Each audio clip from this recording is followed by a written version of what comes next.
இது முழுக்க முழுக்க ரயில்வேயினுடைய கவனக்குறைவு தான் காரணம். குறிப்பா அங்க இருக்கிற கேட் கீப்பர் மது அருந்தி விட்டு அவர் தூங்கிட்டாருன்னு சொல்றாங்க. அதாவது இது லாங்குவேஜ் கம்யூனிகேஷன். ஒரு தமிழ்நாட்டில் ஒரு தமிழ் தெரியாத ஒரு தொழிலாளி ரயில்வே கேட் கீப்பரா இருக்கிறாரு. வட மாநிலத்தவரை கொண்டு இங்க கேட் கீப்பரா வச்சிருக்காங்க. அவருக்கு அந்த கம்யூனிகேஷன் வருது, ட்ரெயின் வருதுன்னு அவர் அது தெரியாத தமிழ்ல அவங்க சொல்லியிருக்கலாம். அது தெரியாத லாங்குவேஜ் ப்ராப்ளம் முக்கியமான இருக்கு. வட மாநிலத்தவர்களை தமிழ்நாட்டில் இந்த ரயில்வே துறையில அதிகமாக வேலையில புத்திக்கிறது ஒரு முக்கிய காரணம். குழந்தைகளை நம்பி காலையில பள்ளிகளுக்கு அனுப்புறோம். பள்ளிகளுக்கு அனுப்பின குழந்தைகள் 3 பேர் இன்னைக்கு பிணமாக எங்களுடைய பெற்றோர்கள் கையில கிடைக்கிறாங்க. இது எவ்வளவு ஒரு பெரிய மன வருத்தத்தை உருவாக்கிறது. குறிப்பா இந்த ரயில்வே கேட்ல அந்த தம்பி கேட் கீப்பர் மது அருந்தி விட்டு தூங்கிட்டார் என்று ரயில்வே போலீசாரே சொல்றாங்க.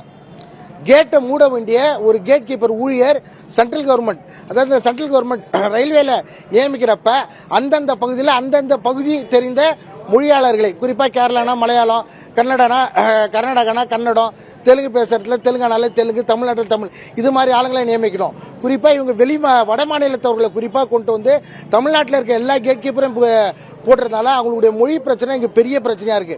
இந்த குறிப்பா இந்த ரயில்வேனுடைய அசாதாரண சூழ்நிலை மக்களை இன்னைக்கு இந்தியாவிலேயே ஒரு பெரிய துறை ரயில்வே துறை. இந்த ரயில்வே துறையால கவர்மெண்ட்டுக்கு எவ்வளவு கெயின்றது எல்லாருக்குமே தெரியும்.